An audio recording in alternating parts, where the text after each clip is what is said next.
உப்பு இருக்கா பாருங்க. இருக்குதுடி. இருக்கா? உங்களுக்கு உப்பு இருக்குது, எனக்கு போட்டுக்குதா துணி இல்லை. ஏய், நேத்தாண்டி பொங்கலுக்கு போய் துணி எடுத்து வந்தான். பொங்கலுக்கு எடுத்தீங்க, குடிய சேர்ந்துக்கு யாரும் எடுத்து கொடுப்பா? ஏய், அதுக்கெல்லாம் மாதிரி துணி எடுப்பாங்க. ஏங்க இப்பெல்லாம் அப்படிதாங்க எடுக்கிறாங்க, அதான் ட்ரெண்டு. ட்ரெண்டா? சரி, எடுக்கலாம் போ. எடுத்து உங்க ஃப்ரெண்டு வீட்டு பீரோட வச்சுக்குவா. ஏன் நம்ம வீட்டு பேர் என்னாச்சு? அது ஆல்ரெடி ஃபுல்லு. அது இல்லாமல் கட்டில் கீழே வர வச்சுக்கிறேன், மூட்டை கட்டி ஸ்லாப்ல வர வச்சுக்கிறேன். அதுக்கு பீரோ வாங்கணுங்க. பீரோ தானே, வாங்கிடலாம். வாங்கி ரோட்ல வைக்கவா? ஏன்? ஏங்க இங்க நமக்கு தூங்கறதுக்கே இடம் இல்லை, பீரோ வாங்கி எங்க வைக்கிறது? அதுக்கு என்ன பண்ண சொல்ற?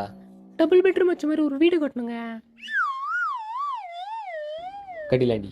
எங்க என் தலைமையில கட்டுவீங்களா? அதுக்கு இடம் வாங்கணுங்க. இடமா? ஏய், உனக்கு துணி வாங்கணுமா இடம் வாங்கணுமா? துணி தான் வாங்கணும். துணி தானே, போ வாங்கலாம். வாங்கி எங்க